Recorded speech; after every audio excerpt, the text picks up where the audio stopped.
Welcome back to the course, Privacy and Security in Online Social Media, Week 6, Part 2. Uh, in Part 1 this week, we saw that how to use social media, how organizations are using social media, who are doing law and order, and we understood strategies by which you can actually derive actionable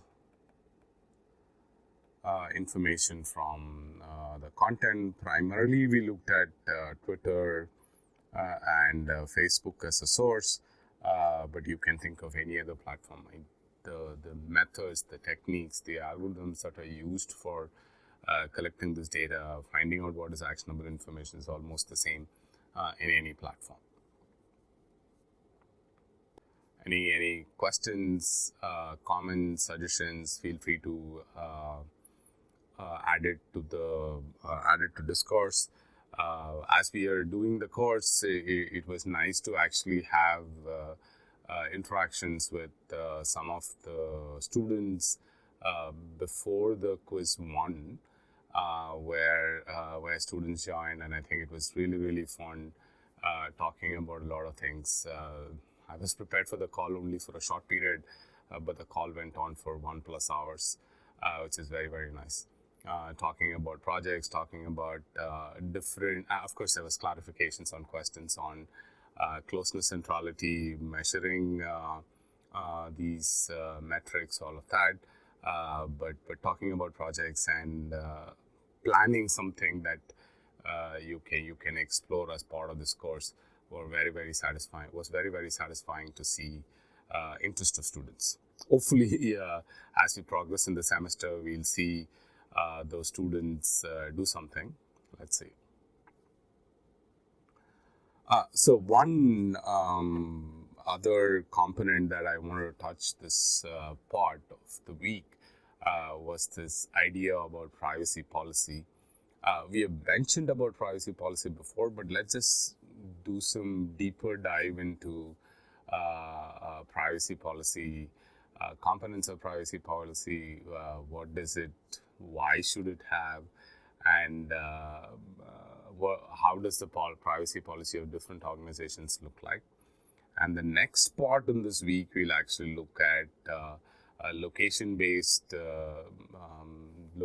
social networks / if you remember, we actually looked at location-based social network idea also sometime back, but we'll look at this idea called as identity resolution in detail. So which is resolution in detail, which is more like a privacy problem. Okay, so that will be this part and the next part. Let's get in. What is a privacy policy? Privacy policy, at least this is the Wikipedia Alliance. Privacy policy is a statement or a legal document in privacy law that discloses some or all of the ways of as a party gathers, uses, discloses, manages a customer or client's data.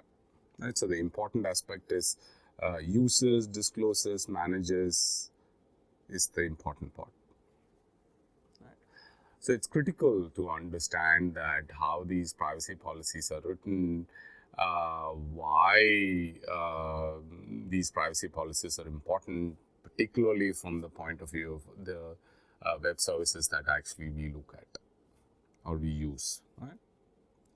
And of course, this has details about other, so to say, something that we have already seen in the class, personally identifiable information, PII, also we have seen in the past,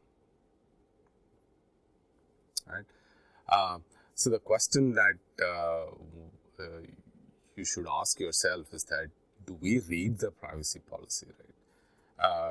Generally, when I do these kind of talks where there are larger audience in front, and when we ask the question, so here is a sequence of questions that I end up asking. How many of you have downloaded any app in your smartphone in the last 6 months? Some X number would have raised their hand. How many of those of you would have read the end user's license agreement, right, before clicking on the button agree? And there'll be a big smile from all their face. Almost like 0 people would have kept their hands up at this point in time. Similar thing with privacy, right? You look at number of privacy policies that you must have read in the last, let's take 6 months, or last even 2 months, or in the other way around, last even 1 year, will be close to 0. I don't think so. I ever read privacy policy before starting to study privacy policy, right? Of course, I mean, one of my introductions to these topics courses, we were talking about privacy policy. That's when I ended up knowing what a privacy policy is, and then there was a homework in the class of looking at X number of privacy policies and comparing them, and then making some inferences about what did they say. Taking policies at different domains, right? Communication, banking, telecom, communication, telecom companies, banking companies. Let's take IT services company and then look at their privacy policy, compared it to an education institute, their privacy policy. Right? So yeah, reading of the privacy policy is almost nil. Did a small search for the word privacy policy before putting this deck together, and this is a topic of huge interest at any given point in time. I think at least the course that I took was in probably fall 2004. Right, that's close to be like 20 years when I took this course on privacy policy. And then at that point, from that point in time, I think the work on privacy is just getting bigger and bigger, because I think the problems are also getting bigger and bigger, right? So you have UID, you have all these kind of societal changes that are happening, which makes you to think that, oh, is there a privacy thing that we should consider when making this ID, when making this project, when making this policy public, right? So yeah, privacy data protection bill,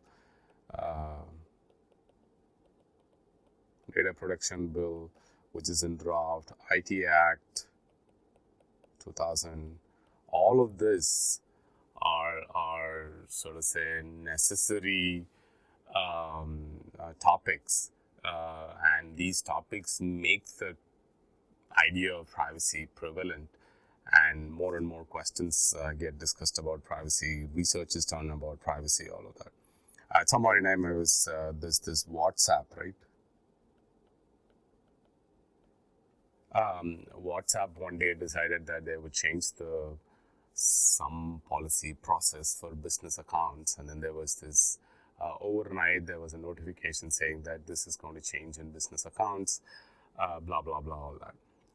So that triggered such a large amount of discussion on privacy, and there were lots of people moving from WhatsApp to Telegram. And then I think over a point in time, they realized that there are lesser people on Telegram, or lesser people from their network on Telegram.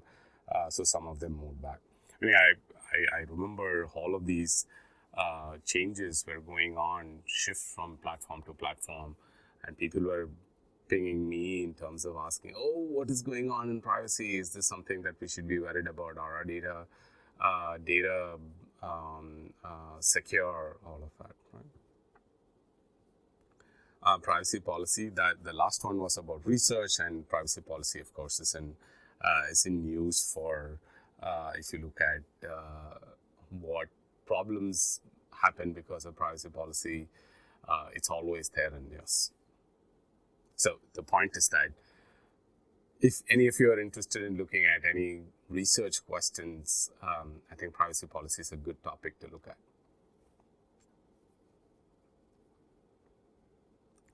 Facebook privacy policy. So let's do a quick view of all the different organizations or services that we have looked at, some of them, and look at how their privacy policy looks, right? And of course, it cannot be comprehensive in terms of what we can cover here. I'm only going to tell you that feel free to go look at these privacy policies yourself. And if you find anything interesting, if you find any questions, come back. But for now, the Facebook privacy policy is like, what kinds of information do we collect? I think because of OECD, which is an organization in Europe, and FTC, which is an organization in the US, which kind of primary goal is to look at customer privacy, customer protection, all of that. These privacy policies are very, very systematically done. What kind of information do we collect? How do we use this information? How is the information shared? How do the meta companies work together? WhatsApp and Instagram and Facebook, what do they do? Do they use all the information? You share your information instant. As a Facebook, as an organization, get to know that.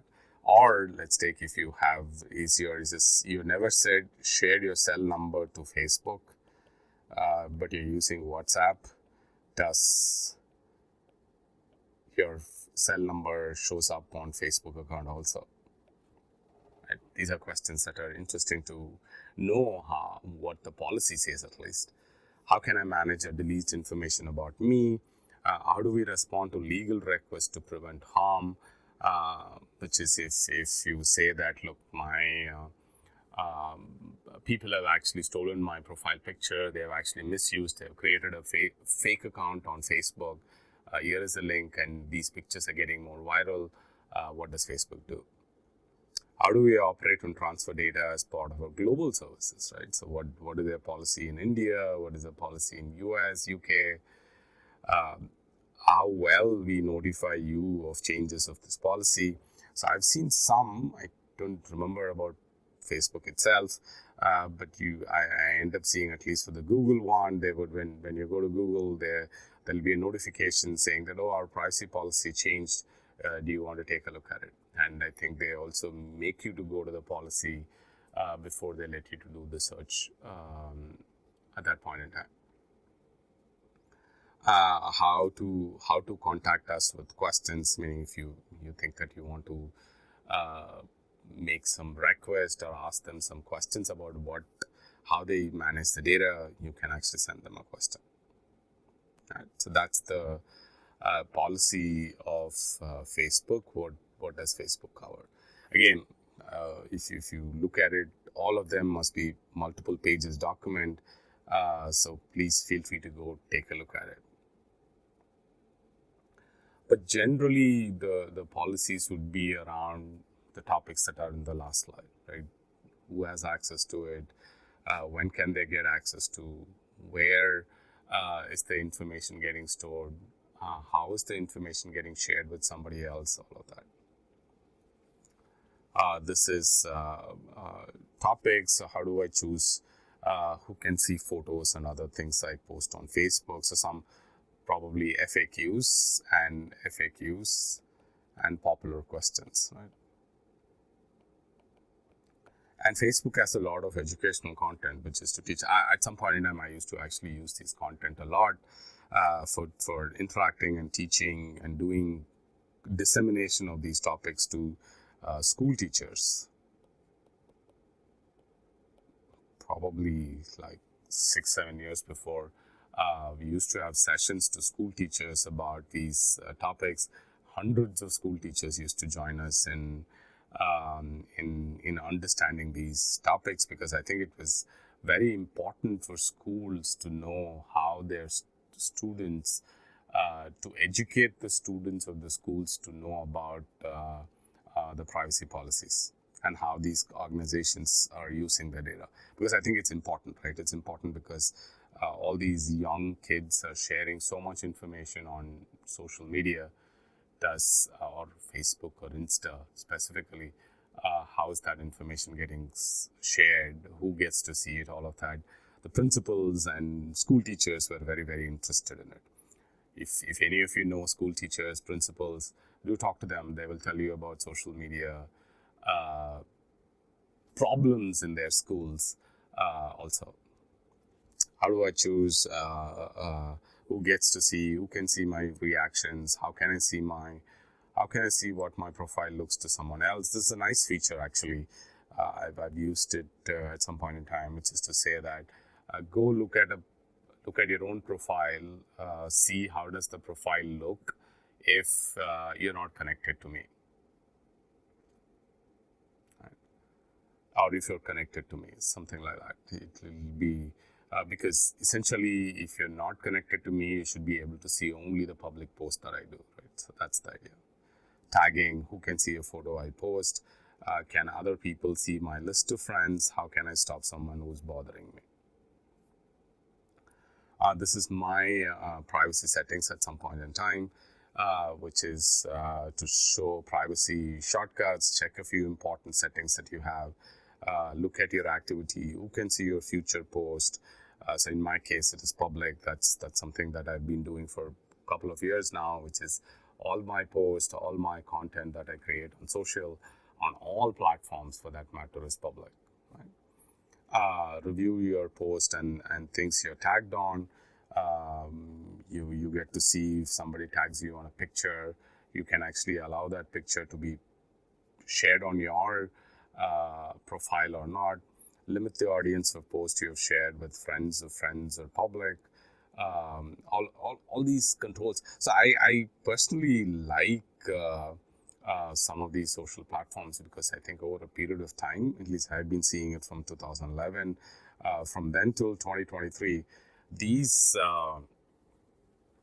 settings that they provide on these platforms have been getting better and better and more control over the information that we can. Of course, they can do better. Of course, there are other things that are going on. But from the point of view of can you control the information that you are sharing with these platforms, I think they have been providing some useful features to get that done. How people find and contact you. So who can send you a friend request? And as of now, it's everyone. Who can see your friend list? This is something I kept it, which is only me. Only I get to see my friends list. Who can look up using email address you provided, friends of friends. Who can look at using the phone number you have provided. Do you want search engines outside of Facebook to link to your profile? No. Right?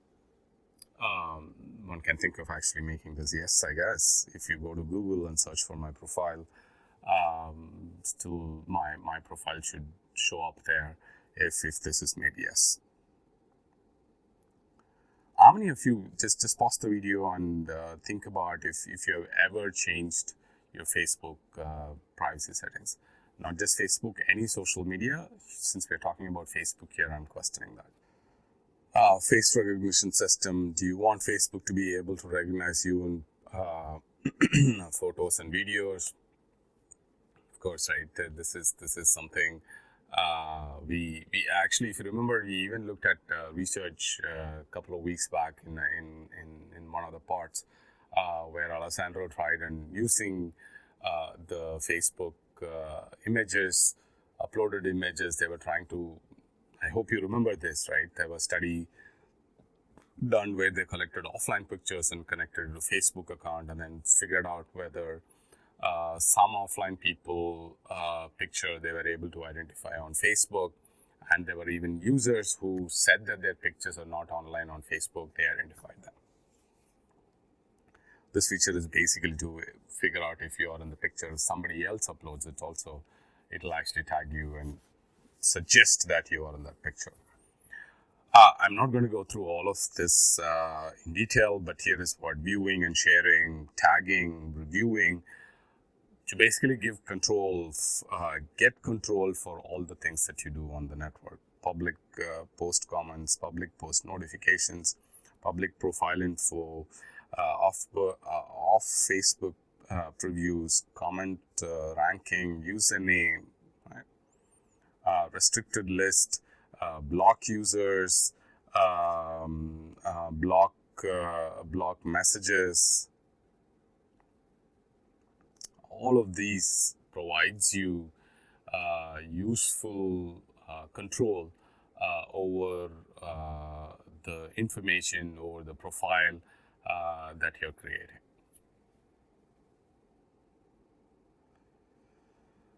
Location settings, right? So can turn on locations history for your mobile devices. It's off for me, so they don't get to see the location of where I'm connecting to Facebook. This is also a nice feature called privacy checkup, which is if you go here, so to say, go through the process, you'll get some advice, you will get some feedback about the privacy settings that you have, and over the process of doing privacy checkup, you will be also able to update your privacy settings depending on what you want, how you want the control for the data to be. Here is Facebook, here is Twitter. Facebook is definitely very, very exhaustive in terms of privacy.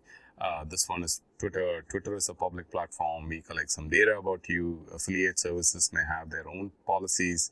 We use your data to make Twitter better. You can control your experience. If you have questions about how to use the data, just ask. We saw in Facebook also a similar set of questions that are there. Right. Same. This is my account from Twitter, giving you details about your account information, password, tweet deck teams, deactivate your account.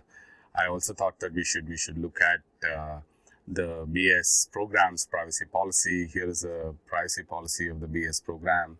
Again, given that you're students of this class and student of this program, I think it highly demands that you go take a look at the privacy policy of the BS program and share what you think, right? Take a look at the policy, and then if you think there are some interesting lines in the policy, share it on Discourse with tagging me, and of course sending the parts of the policy that you think is interesting according to you. Amazon is another big organization, right? So again, a list of things, very, very overlapping list. Again, the purpose for me is to show that all of these organizations do a set of things. Of course, there are small changes here and there because Amazon is delivering your product physically at your home. Facebook is not. So in that sense, those kind of policies may be very different. What about personal information about customers? For what purposes does Amazon use personal information? What about advertising? What choices do I have? Restricted practices and information. The list is pretty big, right? So that's Amazon, that's Swiggy. Swiggy's policies, again, Swiggy does a different set of services, right? They're delivering food for us, and they have a third party that they're interacting with who's delivering the food. What interactions do they have with them? Your concern, policy changes, link to other websites, information we collect from you. What information do they have is what they are mentioning here. Right. So link to other websites, information we collect from here. That's Swiggy. Zomato also has services here, so they have a privacy policy which talks about information you provide to us, information about your friends, information about your messages, right? So all of this opt-in, opt-out, anonymous or de-identified data, a big list of activities that is done on your information. This is Uber. Uber's privacy policy talks about how drivers, what information do drivers get, what information does Uber have, how is that information used, all of that. Ola, Netflix also has some interesting privacy connections, right? If you remember the Netflix prize, right? Netflix had a prize in 2006, I think, where they shared recommendations from their services, and they said, can you make the recommendation better? For doing this, they shared some thousands of ratings of customers on viewers on Netflix with their ratings, and they said that here is a large data to train, here's a data to test. Can you actually tell us a better algorithm? Right. So this was a competition that Netflix had. The prize was about $1 million, and there were research done to show that the information that Netflix shared could be used to actually re-identify Netflix users. If you're interested, just look for Netflix privacy. That's Tinder. I'm sure many of you are users of Tinder. Who we are, where this privacy policy applies, information we collect, how we use this information, cross-border data transfers, right? So, big one, LinkedIn, and other big servers where privacy is actually a big thing. YouTube also has a lot of personally identifiable information from what we use, and YouTube also has this connection to Google, so therefore the same thing as Facebook. How does two different organizations which are connected collect information? How do they make use of it? How YouTube may use data linked to your account? How YouTube may use aggregated data? How YouTube helps you to control your privacy settings, control what data and activities used to personalize ads, all of that. Insta privacy policy. Probably this is the most active social media for most of the audience in the class. So I'm assuming that you would be interested in looking at Insta's privacy policy. Snapchat, right? So just to give you again a whirlwind tour of the privacy policies, but the goal is that to get you to know that privacy policies of all these organizations have a lot of things in common, right? Info that they collect, info that they share, info collect, info share, consent, third party, right? So some of these are very, very critical in terms of information that they collect and information that they share, choices that they're making, all of that. Hope that gave you a sense. I wanted to just inject this part in this week and get you aware of the privacy policies of the organizations that most of us use very actively. And if there's any organization that we missed and you think you want to talk about it, feel free to drop a message. Looking at the privacy policy, I'm happy to take a look at the policy and talk to you about it also. Thank you for listening. See you soon in the next part.